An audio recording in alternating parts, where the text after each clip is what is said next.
Built to Last. Book by Jim Collins.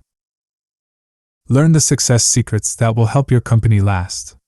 Built to Last, 1994, is the brainchild of business consultant and motivational speaker Jim Collins. Known for his work with the Stanford University Graduate School of Business and Harvard Business Review, Collins is more than qualified to give business advice. This book outlines his tips for creating a company that is built to last. Introduction. Do you want your business to succeed? You're probably going to say, yes. Right. Because, after all, who doesn't? Nobody starts a business and thinks, gosh, I hope this business is a colossal failure. But even if no one wants their business to fail, many people lack the necessary tools to build a business that will succeed. And the author doesn't just mean a business that makes a lot of money in a short amount of time. He's talking about a business that will stand the test of time and stay successful for years to come. Over the course of this summary, we'll learn how you can create a business that's built to last. Chapter 1. What's your BHAG? Before we dive into this book's very first chapter, let's start with an unexpected pop quiz. What do the self-help and business industries both have in common? For starters, both of these fields are founded on the belief that people can make change. Both entrepreneurs and self-help gurus believe that when people are given the right tools, they can change their lives and the world. But they also have something else in common, a simple acronym. The acronym, BHAG, commonly pronounced BHAG, is universal to both entrepreneurs and self-help authors. That acronym stands for Big Hairy Audacious Goal. And entrepreneurs and self-help authors believe that everybody should have one. A BHAG is defined as a compelling, long-term goal that is intriguing enough to inspire employees of an organization to take action. Fun fact: the author actually invented the concept of bags. Bags are helpful because they invite you to imagine your very own pinnacle of success, that dream goal you have in mind. The thing you love to daydream about and think, when I make it here, I'll know I've really made it. Author and self-help guru Will Kenton has conducted extensive research into the author's legendary BHAG model of success, and he has formulated his own quick and easy guide to identifying and implementing your very own BHAG. In his guide, he summarizes a BHAG by affirming that a BHAG is a long-term goal that everyone in a company can understand and rally behind. Bags are meant to excite and energize people in a way that quarterly targets and lengthy mission statements often fail to. The litmus test of a true BHAG is how it answers the following questions. Does it stimulate forward progress? Does it create momentum? Does it get people going? Does it get people's juices flowing? Do they find it stimulating, exciting, adventurous? Are they willing to throw their creative talents and human energies into it? According to Kenton's guide, if the answers to these questions trend toward the affirmative, you may have a potential BHAG. Kenton's guide does an admirable job of helping us identify a BHAG, and it also provides a solid map for developing one for yourself.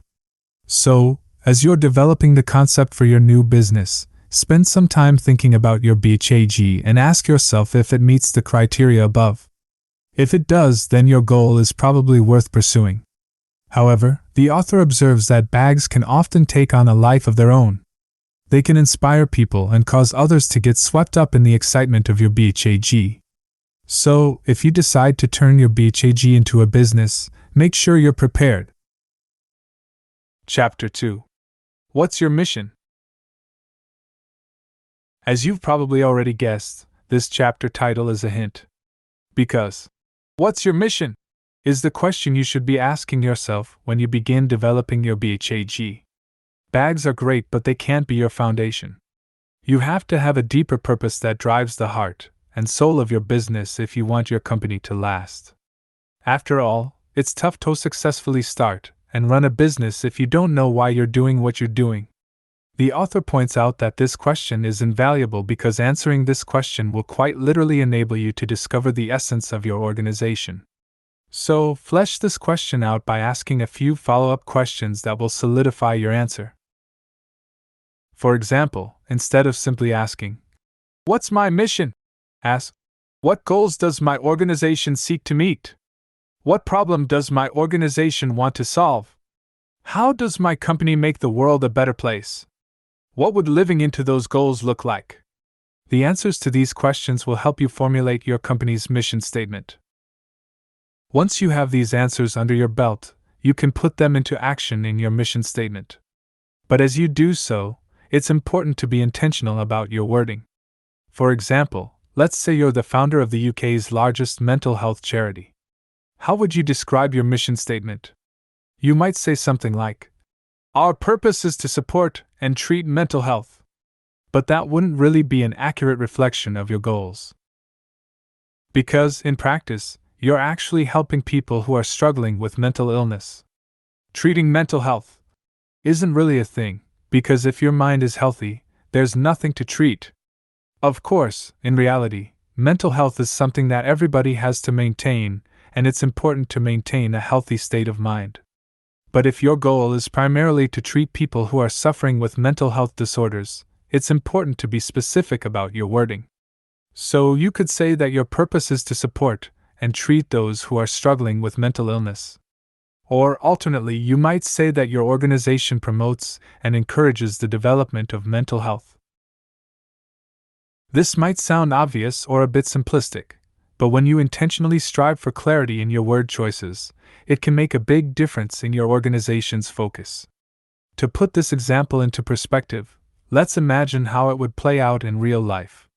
If your organization claims that its perspective is to treat mental health, then you're likely to devote the bulk of your time and resources to surface solutions that treat the minor stresses which impact our mental health. For example, you might provide people with encouraging words, positive statements, or suggestions to try a relaxing face mask or a bath bomb. But if your aim is to treat mental illness, then you're starting from a baseline that assumes people are truly suffering.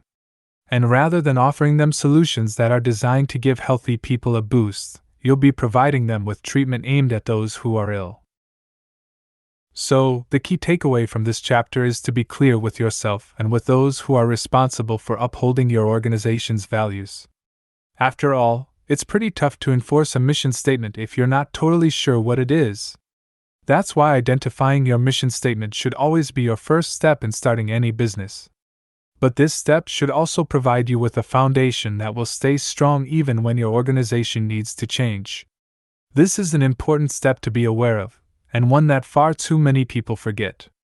Because once you've founded your organization and curated its perfect mission statement, it's easy to think that your job is done.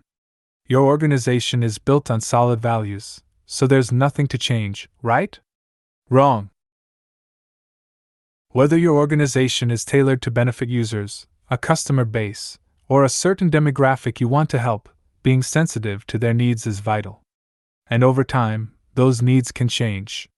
So, if you want to stay relevant and helpful, it's likely that you'll need to update your organization's goals and practices at some point down the line. But what does that look like? Can you update your mission statement without compromising your core values? The author believes that you absolutely can. To understand how that works in practice, let's take a look at a good example. The University of Cambridge holds a proud place as the definitive gold standard of education. This is reflected in their university motto, Hinc Lucem et Populus Sacra, which means, "From this place, we gain enlightenment." This motto has been in place since 1573, but it's pretty safe to say that the university's aims and practices have been updated a little since then. So, in practice, this means that Cambridge may not employ the same methods it used in 1573, but their mission statement, to spread education and enlightenment, has remained the same. From their example, we can see that even if you update your practices to change with the times, a good mission statement can help you stay grounded. You may have to change a few things here and there, but your mission statement should always be the standard by which you measure your organization's accomplishments. Put simply, change is good. Change helps you to avoid stagnation and keep it fresh, so don't be afraid to switch it up sometimes. Just remember to make decisions that are in line with your core values. Because if you do that, your choices will continue to be good ones, even if they get a facelift. Chapter 3. Plan for the results you want and take concrete action to achieve those results. What results do you want to see? Like some of the other questions we've explored in this summary, it's easy to assume that this one is a little overly simplistic. Because when you're starting out with a new business, your initial dream results might be pretty simple. For example, maybe you just want your business to be profitable. If it's turning a profit at all, you're happy. Or maybe you want to connect with customers. You want people to love your business and to be satisfied with what you do. Both of these goals are pretty common desired results for a new business. But the author asserts that, if you want your company to be built to last, you have to think about the big picture. You have to ask yourself what results you ultimately want 5, 10, or even 50 years from now. And the author believes that the answer to that question goes all the way back to your mission statement. So, developing your knowledge of your mission statement is easily the fastest and most effective way to determine the results you want. For example, if we return to our example about the mental health charity, we can say that your results might include reducing the suicide rate in your area, increasing the number of people who are referred for therapy, helping people access medication, or enabling your clients to lead a fulfilling and functional life. So, if these are the results you hope to gain, your next steps become very clear. For example, you would work to ensure that programs are in place to meet each of these needs. You would monitor the programs and services you offer to determine their effectiveness. You would consider statistics, patient surveys, and reports from your various members of staff. And above all, you would adopt an attitude of constant growth that would motivate you to make changes when certain practices aren't working. Similarly, the author acknowledges that you should also categorize your results by short-term goals and long-term goals. This will not only put your goals into perspective, it will make them more manageable and increase your chances of success. For example, reduce the rate of depression in England is an enormous goal. There is no way you could hope to accomplish it all at once or overnight. But if you broke that goal down into bite-sized chunks, you could focus on small steps to target certain problems in specific areas of London.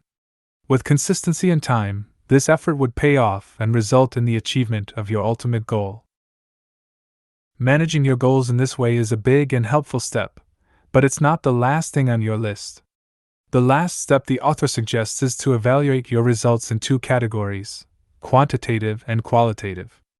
Qualitative results are exactly what they sound like. They focus on examining the quality of your practices. An example of qualitative results would be receiving positive feedback from a patient who told you that your services had helped her battle her depression and improved her quality of life. This would provide you with genuine and personal evidence of your work's effectiveness. Quantitative results, by contrast, are those which can be measured by statistics. They might be more boring than working with people, but they're just as valuable. That's because quantitative results can show you exactly how many people you're reaching, how much you've earned, and how effective your efforts are as measured by percentages and statistics. So, be sure to use both standards to analyze your results. Chapter 4. Final summary. Everybody wants their business to succeed. But we often fail to plan far enough ahead for the future. As a result, many new businesses fail while they're relatively young, even if they were built on great ideas that could have stood the test of time. That's why the author believes that we need a new business model. We need to reframe our business plan with the aim of creating a company that's built to last. And if you follow these strategies, the author believes that you can reap your company's rewards for years and years to come. So, what makes a business last? The author observes that this success is due to a crucial mix of authenticity and innovation. Put simply, businesses that last are successful because they remain true to their mission statement, while making necessary updates that empower their business to change with the times. Successful businesses also think critically about the results they want to see and the concrete steps they take to achieve those results. When implemented simultaneously, this combination of strategies will help your business achieve lasting success.